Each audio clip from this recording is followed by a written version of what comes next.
تو یوسف علیہ السلام نے کہا میں نے اس قوم کو چھوڑ دیا جو اللہ پر ایمان نہیں لاتی اور آخرت کی انکاری ہے، مصر میں رہ کر بھی میں نے ان کے اطوار نہیں اپنائے۔ واتبعتُ اور میں نے پیروی کی ملت آبائی اپنے اجداد کے طریقے کی، رہا میں مصر میں لیکن پیروی اپنے اجداد کے طریقے کی۔ تو مومن جہاں بھی رہے گا اپنی ملت پر رہے گا۔ ہماری ملت کون سی ہے؟ ملت ابراہیمی۔ ہم جہاں رہیں گے ہم اسی کی پیروی کریں گے، اور ان کے باپ دادا کی بھی وہی ملت تھی جو ہماری ملت ہے، کیونکہ ابراہیم جد امجد ہے۔ ابراہیم و اسحاق و یعقوب، میں نے اپنے اجداد کے طریقے کی پیروی کی، ابراہیم، اسحاق و یعقوب، ابا، دادا اور پردادا۔ یعقوب علیہ السلام نے جب بات کی تھی تو کہا تھا تمہارے دو باپ ابراہیم اور اسحاق، بطور عجز اپنا نام نہیں لیا۔ اب یوسف بات کریں تو اپنے والد کو ساتھ شامل کیا کیونکہ وہ بھی نبی ہے، تو کہا میں اپنے باپ دادا کے دین پر رہا حالانکہ میں تم لوگوں کے مابین رہا۔ تو دیکھیے پھر وہی میسج ہے، ایک مومن تنہا ایک ملت، اسے کوئی اس کے دین سے نہیں پھیر سکتا، وہ اکیلا اپنا وجود قائم رکھتا۔ ماں نہیں کانا ہے لنا ہمارے لیے جائز نہیں ہے ان کے نشرکا ہم شرک کریں باللہ اللہ کے ساتھ، من شیء کسی چیز کا، ہمارے لیے جائز ہی نہیں کہ ہم اللہ کے ساتھ کسی چیز کو شریک ٹھہرائیں۔ اب دیکھیں حکمت تبلیغ، یوسف علیہ السلام کو وہ کہہ رہے ہیں کہ آپ بڑے احسان کرنے والے نیک آدمی ہیں، تو ہمیں خواب کی تعبیر بتا دیں۔ اب ایک تو انہوں نے یوسف علیہ السلام کی طبیعت کے فرق کو محسوس کیا، خود اس کو مان رہے ہیں، اور دوسرا اس وقت ان کی غرض ہے نا، غرض مند سنتا ہے، تو اب اس وقت وہ ان کی بات کا جواب دینے سے پہلے انہیں پیغام بھی دے رہے ہیں، تبلیغ بھی کر رہے ہیں۔ ہم تو ہر وقت سنانا چاہتے ہیں، چاہے اگلا سننے کے موڈ میں ہے یا نہیں۔ کوئی وقت ہوتا ہے تبلیغ کا، کوئی وقت ہوتا ہے خاموشی کا، درگزر، ہر وقت تبلیغ کا وقت نہیں ہوتا۔ جب اگلا سننا چاہے تب سنائیں، پہلے وہ موقع پیدا کریں کہ اگلا سنیں۔ لہٰذا میں نے آپ سے پہلے بھی بیان کیا کہ جابر کہتے ہیں رسول اکرم صلی اللہ علیہ وسلم نے مجھے کہا کہ میں تمہیں دو عظیم صورتیں بتاؤں؟ میں نے کہا جی بتائیں۔ تو آپ نے کہا فلق اور ناس۔ تو کہتے ہیں کہ میں چپ ہو گیا، یعنی انہیں لگا کہ یہ تو بڑی چھوٹی چھوٹی سی دو صورتیں ہیں۔ آپ صلی اللہ علیہ وسلم نے فیل کر لیا مگر آپ نے کچھ بھی نہیں کہا۔ رات کا وقت تھا، اگلے دن فجر کی نماز میں آپ صلی اللہ علیہ وسلم نے فلق اور ناس ہی پڑھ لی، ان کی قرات کی، تو جیسا ان کا اثر آیا وہ جو دل پر اتری کیفیت ہوئی ہوگی نا۔ تو جب پڑھا چکے تو بلایا جابر کو، کہا جابر کیوں کیسی رہی؟ تو اس وقت نہیں کہا پلٹ کر، ہم تو اسی وقت پھٹ پڑتے ہیں نا۔ آپ کس وقت بچے کو کوئی چیز دیتے ہیں، بچہ کہتے ہیں یہ کیا ہے، آپ کہتے تم یہ، تم وہ، تم فلاں، تم ڈمکاں۔ بچے کو پتہ نہیں ہے، جب اس چیز کی ضرورت پیش ہے تب بات کریں، تب کہیں کہ دیکھا میں نے تمہیں اچھی چیز دی تھی۔ تو یہ جو ہے نا حکمت تبلیغ ہے۔ تو تبلیغ سے پہلے ہمیشہ یہ دیکھیں کہ اگلا سننے کے موڈ میں ہو، خاص طور پر بچے۔ تو انہوں نے جب ان کو ضرورت تھی اس وقت ان سے پھر بات کرنی شروع کی، اور کسی کے متعلق کچھ نہیں کہہ رہے، انہیں یہ نہیں کہہ رہے تم کافر ہو، تم مشرک ہو، میں مومن ہوں، یہ نہیں کہہ رہے، انڈائریکٹ وے میں ساری بات کر رہے۔ کہتے ہیں اب کیونکہ یہ لوگ خود بھی تو مصری تھے، یہ دونوں تو مصری تھے نا جو قید میں تھے، جو خواب کی تعبیر پوچھ رہے تھے، تو یہ نہیں کہا تم لوگ کافر و مشرک ہو، میں تمہارے دین پر نہیں ہوں، اس طرح وہ چڑ جاتے، اوفینڈڈ ہو جاتے۔ کہا نہیں، میں نے اہل مصر کے طور طریقوں کو نہیں اپنایا اس لیے کہ یہ لوگ اللہ پر ایمان نہیں رکھتے، انکاری ہیں آخرت کے، کفر کرتے ہیں آخرت کا، یعنی انڈائریکٹ وے میں بات کی۔ اس طرح کیا ہوتا ہے، اگلے کی انا نہیں جاتی، جیسا میں نے پہلے بھی عرض کیا، اگلے کا ضمیر جگائیں، انا مت جگائیں، اگلے کے تفکر کو مہمیز لگائیں، تکبر کو نہیں، کیونکہ پھر وہ کچھ نہیں سنے گا، پھر وہ چڑ جائے گا، اوفینسو ہو جائے گا آپ کے بارے میں، ٹھیک ہے، اپنے بارے میں صفائیاں پیش کرنے لگے گا۔ تو لہٰذا اس بندے کو چڑھائیں مت۔ اسی لیے نبی کریم صلی اللہ علیہ وسلم جب کسی کو کچھ بات کرتے دیکھتے جو اچھی نہ ہوتی تو یہ نہیں کہتے تھے کہ فلاں نے یہ بات کی ہے، بلکہ کہتے لوگوں کو کیا ہو گیا ہے، ایسی اور ایسی بات کرنے لگے ہیں، تاکہ اس کو بات بھی پہنچ جائے اور اس کی انا بھی نہ جاگے. نہیں جی، دل آزادی کی بات نہیں ہوتی، انا ایگو ہرٹ ہوتی ہے. جب ایگو ہرٹ ہوتی ہے تو اگلا شیر بن کے کھڑا ہو جاتا ہے. اور ہم زیادہ تر غلطیاں اپنی نام نہاد انا کو بچانے کے لیے کرتے ہیں. تو انا نہیں جگانی، ضمیر جگانا ہے. تکبر کو مہمیز نہیں لگانی. مہمیز سمجھتے ہیں نا، گھوڑے کو جو ٹھوکر لگائی جاتی ہے اس سے وہ سرپٹ ہو جاتا ہے. تو وہ ٹھوکر جو ہے نا تکبر کو نہیں لگانی، تفکر کو لگا دی، تاکہ اگلا غور و فکر کرے. ٹھیک ہے. نکالا چاہتا ہے کام کیا تانوں سے تو غالب، تیرے بے مہر کہنے سے وہ تجھ پہ مہرباں کیوں ہو. تو کہہ رہے ہیں کہ میں نے کافر ملت کو چھوڑ دیا، کافروں کے طریقے کو نہیں اپنایا اور اپنے اجداد کے طریقے پر رہا، اس لیے کہ ہم انسانوں کے لیے جائز نہیں ہے کہ ہم اللہ کے ساتھ کسی کو شریک بنائیں، ذرہ برابر. ذالکا، یہ من فضل اللہ، اللہ کا فضل ہے، علینا ہم پر، وعلی الناس اور انسانوں پر، ولیکن لیکن اکثر الناس لوگ لا یشکرون شکر ادا نہیں کرتے. یہ زندگی اور نعمتیں اللہ کا فضل ہیں ہم پر بھی اور سارے انسانوں پر بھی، مگر حقیقت یہ ہے کہ انسانوں کی اکثریت شکر نہیں کرتی. کیا احسان تھا جی اس وقت یوسف پر اللہ کا؟ آزاد گھرانے سے اٹھایا، غلام بنا کر بکوا دیا. اب غلامی کی زندگی میں تھوڑی سہولت تھی، وہاں سے بھی اٹھایا اور قید خانے میں ڈلوا دیا، اس لیبل کے ساتھ کہ معاذ اللہ انہوں نے اپنی آقا کی بیوی کی عزت لوٹنے کی کوشش کی ہے. اب یوسف کہنے اللہ کا ہم پر احسان ہے. کیا احسان ہے؟ اللہ نے ہمیں انسان بنایا. دیکھیں یہی تو پوائنٹس ہیں اس سورہ میں سمجھنے کے. اس سورت میں حکمت کے بہت موضوعات ہیں. ہم لوگ کہتے ہیں جی میرے پاس تو کچھ ہے ہی نہیں، اور یہ سب سے بڑا جھوٹ ہے. زندہ نہیں، بول نہیں رہے، دیکھ نہیں رہے، سن نہیں رہے، چیز کا ٹیسٹ نہیں لے رہے. اب دیکھیں چیز کا مزہ آنا کتنی بڑی بات ہے. کبھی بوڑھوں کو دیکھیں جو زیادہ بوڑھے ہو جاتے ہیں، ان کے ٹیسٹ بڈز کام کرنا چھوڑ دیتے ہیں، کسی چیز کا مزہ نہیں آتا. تو میرے سسر ابا تھے، اللہ نے جنت عطا فرمائے، تو وہ کیا کہتے تھے کہ ٹیسٹ تو کسی چیز کا نہیں آتا تھا. تو وہ ٹیبل پر بیٹھتے تھے نا تو ساری چیزیں تھوڑی تھوڑی ڈال دیتے تھے، یعنی دہی ڈالا، بوٹی ڈالی، شوربا ڈالا، روٹی کے کچھ ٹکڑے ڈالے، اور ایون سم ٹائم پھل بھی ڈالا، اور کہتے تھے اس سب کو گرائنڈ کر کے لاؤ. تو سارا کچھ گرائنڈ کر کے تو پی جاتے تھے. کتنی بڑی محرومی ہے. یعنی ہم مزے کس چیز کے لیتے؟ مزے دار کھانا ہے. آہا آم کتنا مزے کا ہے. آہا آپ دیکھیں الحمدللہ چونسا کا مزہ الگ ہے، دسہری کا مزہ الگ ہے. آتا ہے تو لیتے ہیں نا.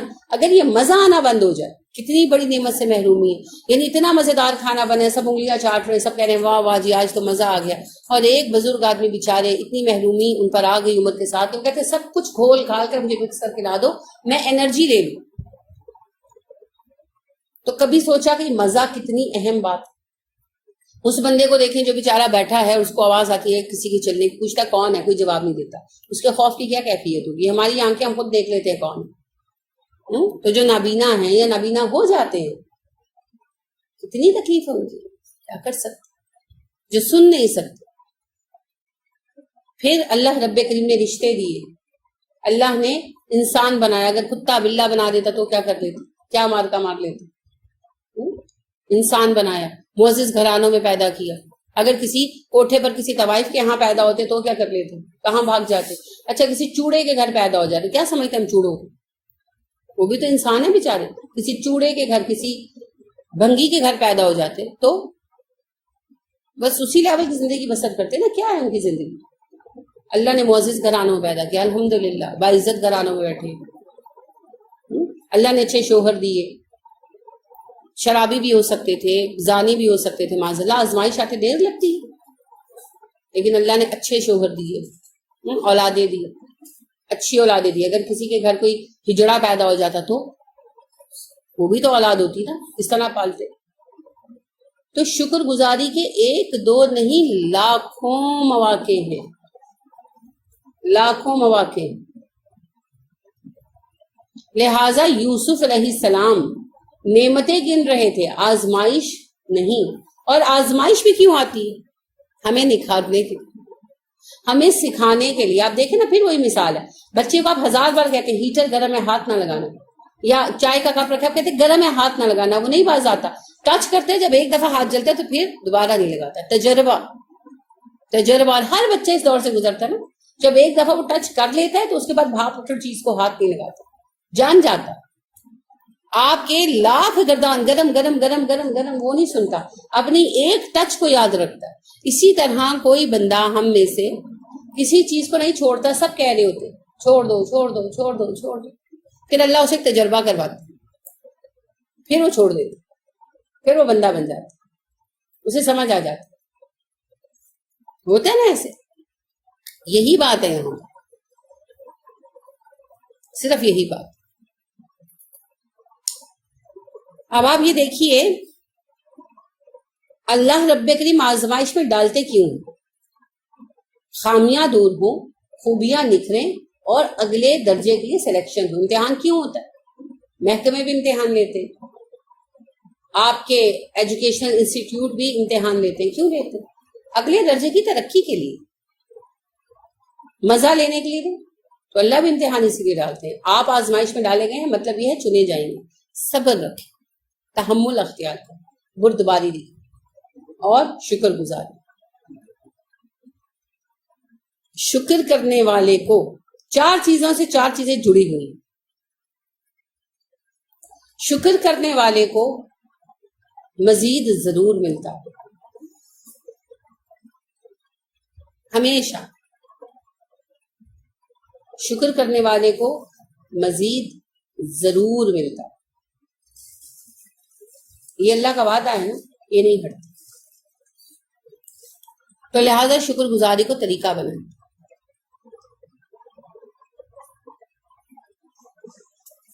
تو اللہ رب کریم نے ارشاد فرمایا یوسف علیہ السلام کے بارے میں، یوسف علیہ السلام کا قول نقل کیا کہ اللہ نے ہم پر فضل کیا ہے اور سارے انسانوں پر فضل کیا ہے۔ اس فضل کا تقاضا ہے کہ ہم اللہ کے بندے بن کر رہیں، مگر اکثر لوگ ناشکری کرتے ہیں۔ تو پھر شکر گزاری کیا ہے؟ اللہ کی بندگی۔ تو ساری عبادت شکر ہے، ساری عبادت شکر ہے۔ اب یاد کریں نبی صلی اللہ علیہ وسلم جب طویل نماز پڑھتے اور کہا جاتا کہ آپ اتنی طویل نماز کیوں پڑھتے ہیں، تو کیا کہتے تھے؟ میں شکر گزار بندہ نہ بنوں۔ تو ساری عبادت شکر ہے، اللہ کی بندگی کا ہر قدم شکر ہے۔ کیونکہ شکر کیا ہوتا ہے؟ نعمت کا درست استعمال۔ شکر ایسی گائے کو کہتے ہیں جو کم گھاس کھا کر بھی پورا دودھ دیتی۔ تو اللہ نے ہمیں زندگی دی، جسم دیا، صلاحیتیں دی، ان کا صحیح استعمال یہ ہے کہ ہم اپنے آپ کو اللہ کی بندگی میں استعمال کریں۔ جب ہم یہ کر رہے ہیں تو ہم شکر گزار ہیں، اور اللہ کی ہر عبادت شکر کی ایک شکل ہے، اور اللہ کی رضا کے تحت رہنا شکر کی شکل۔ تو یوسف علیہ السلام یہی کہہ رہے ہیں کہ اللہ کے ہم پر بہت فضل ہیں، ہم پر، سب انسانوں پر، تو ہم سب کا ذمہ ہے کہ شکر گزاری کریں اور اللہ کے بندے بن جائیں۔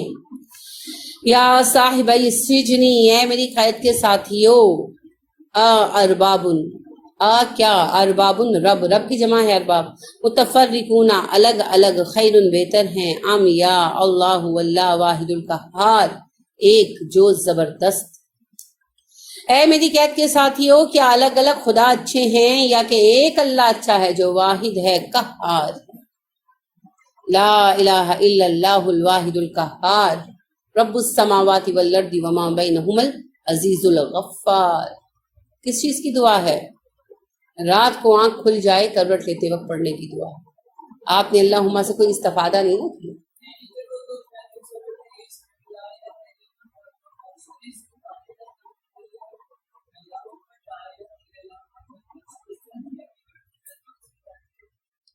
کسی بھی چیز کی ایک دعا نہیں ہے، ورائٹی ہے۔ تو اگر آپ ایک کر لیں گے تو کفایت کرے گی، مگر ایک سے زیادہ کریں گے نا تو مزہ آئے گا۔ اور پھر ہر دعا کے اپنے الفاظ ہیں، یہ دعا تو ویسے بھی بہت خوبصورت ہے، اور بڑی آسان ہے، مشکل نہیں ہے۔ لا الہ الا اللہ الواحد القہار، رب السماوات والارض وما بینہما العزیز الغفار۔ اللہ کی بڑی عظیم صفتیں ہیں اس کے ساتھ۔ اور جو آپ کہہ رہے ہو نا، خاص طور پر یہ تو کہا گیا کہ جب تم تہجد کے لیے اٹھو یا رات میں تمہاری آنکھ کھل جائے، آنکھ کھل جاتی ہے سم ٹائم نیند نہیں آتی، یہ تو جو میں نے دعا پڑھی یہ تو ہے کہ جب آپ کروٹ بدلیں تو کروٹ بدلتے ہوئے ہلکی سی آنکھ کھلتی ہے نا تو اس وقت پڑھ لیں۔ اب دیکھیں مومن کتنا باشعور ہوتا ہے، نیند میں بھی ہے نا تو سر ابھی یاد آ رہا ہے۔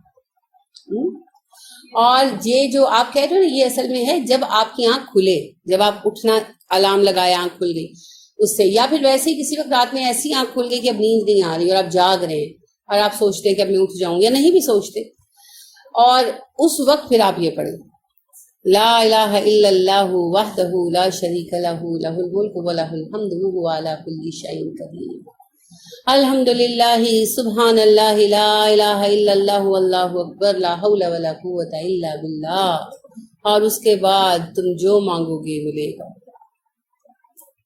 اس کے بعد جو دعا مانگے گے نا قبول ہوگی۔ نبی صلی اللہ علیہ وسلم نے کہا رات میں سونے سے جس کی آنکھ کھلے اور وہ جاگے اور وہ یوں پڑھے لا الہ الا اللہ وحدہ لا شریک لہ لہ الملک ولہ الحمد وہو علی کل شیء قدیر، الحمد للہ سبحان اللہ ولا الہ الا اللہ واللہ اکبر ولا حول ولا قوۃ الا باللہ، اور پھر وہ کہے اللہم اغفر لی تو اللہ بخش دے گا، یا پھر اگر وہ کچھ اور مانگے تو اللہ عطا کرے۔ وہی اذکار ہیں جو آپ پڑھتے ہیں، ترتیب تھوڑی سی فرق ہے، ترتیب تھوڑی سی فرق ہے۔ الحمد للہ سبحان اللہ ولا الہ الا اللہ واللہ اکبر ولا حول ولا قوۃ الا باللہ، اور جو مانگو گے ملے گا۔ کیونکہ اس میں اصل بات یہ ہے بندہ اللہ سے اتنا کنیکٹڈ ہے کہ رات میں آنکھ بھی کھلتی ہے تو یاد کون آتا ہے؟ اللہ۔ اور ہماری سوچ کتنی بدل گئی، نیند نہیں آ رہی ذرا آئی پیڈ تو پکڑانا، نیند نہیں آ رہی ذرا لاؤنج میں جا کر میں کوئی ڈرامہ ہی دیکھ لوں بیٹھ کر۔ یہی تو فرق ہے، یہی تو فرق ہے۔ ہمارے ریفلیکسز تک مومن ہوتے ہیں، ایک مومن جو ہے نا اس کے ریفلیکس ایکشن بھی مومن ہوتے ہیں، وہی تو شو کرتے ہیں۔ ٹھوکر لگی ہے تو آپ شٹ کہہ رہے ہیں یا حسبی اللہ پکار رہے ہیں، آنکھ کھلی ہے تو آپ گانے سننے بیٹھ گئے ہیں یا کہ آپ اللہ کو یاد کر رہے ہیں، کیونکہ رات کا وقت تو دعاؤں کی قبولیت کا وقت ہے۔ اب ویسے نہیں اٹھتے، آج اللہ نے اٹھا ہی دیا تو آج ہی مانگ لو بھائی، آج ہی مانگ لو۔ تو یوسف علیہ السلام ان کو کہتے ہیں مجھے ایک بات سوچ کر بتاؤ، بہت سارے خدا اچھے ہیں یا کہ ایک رب جو واحد اور غالب ہے، قاہر ہے، قہار کون ہوتا ہے؟ زبردست غالب، تو وہ بہتر ہے۔ کون بہتر ہے؟ اپنی عقل سے سوچو۔ یہ بات ہم بھی بخوبی سمجھ سکتے ہیں، میں تو بچپن میں اس بات پہ بہت سوچا کرتی تھی کہ بہت سارے بزرگ ہیں، بہت سارے مزار ہیں، اب جس کا قصہ پڑھو تو اس کی دوسرے سے لگتی ہے، اور ان کی اپنی دعائیں ہیں اور اپنے وظیفے ہیں، تو کس کس کے وظیفے پڑھے جائیں، کس کس کو راضی کیا جائے؟ یہ سوال میرے ذہن میں بہت چلتا تھا، اور پھر اللہ نے اس کا جواب دیا، ایک رب کو راضی کرو، باقی سب جھوٹ۔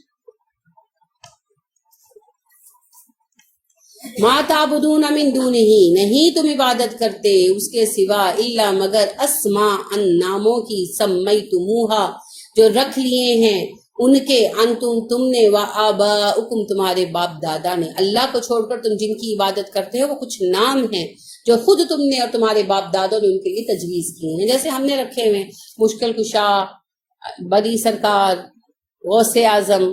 کہاں دلیل آئی ہے؟ دیکھیں یوسف بھی کہہ رہے ہیں ماں نہیں انزلہ اتاری اللہ، اللہ نے بہا ان کے لیے، من سلطان کوئی دلیل، اللہ نے ان ناموں کی عبادت کی کوئی دلیل نہیں اتاری، تم نے خود بنا لیے ہیں۔